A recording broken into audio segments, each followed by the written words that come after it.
उत्तर प्रदेश के फिरोजाबाद में उस वक्त हड़कंप मच गया जिस वक्त कक्षा 12वीं की छात्रा की लाश गला कटी हुई गांव से 700 मीटर दूर खेत में खून से सनी हुई लाश मिली।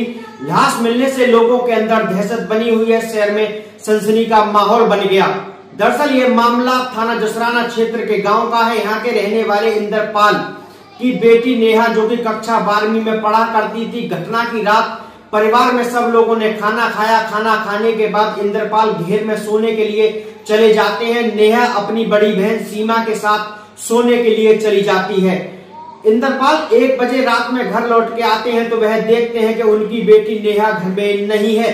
तो वह अपनी बड़ी बेटी सीमा से पूछते हैं। सीमा की शादी हो चुकी थी। सीमा के पति की मौत के बाद सीमा अपने मायके में 2 बच्चों के साथ रहती थी। सीमा कहती है कि शायद वह टॉयलेट करने के लिए गई हुई है। तो इसी बात को इंद्रपाल पानी पी के दोबारा घेर में सोने के लिए चले जाते हैं। जब 5 बजे सीमा की मां जगती है तो वह देखती है कि उनकी नेहा घर में नहीं है। तो तलाश किया जाता है। तभी गांव से एक सूचना आती है कि एक लड़की की लाश गांव से 700 मीटर दूर एक खेत में खून से सनी हुई है। ये पता नहीं चल पाया है कि लाश वह किसकी है। जब लोगों की भीड़ मौके पर जमा होने के लिए लगती है तो लाश की पहचान नेहा के रूप में हुई। जब परिजनों को सूचना दी जाती है कि वह लाश किसी और की नहीं बल्कि आपकी लड़की की ही लाश है तो परिजनों के पैरों तले जमीन खिसक जाती है। सूचना मिलते ही मौके पर पुलिस आती है। पुलिस लाश का पंचनामा भर के पोस्टमार्टम के लिए भेजती है।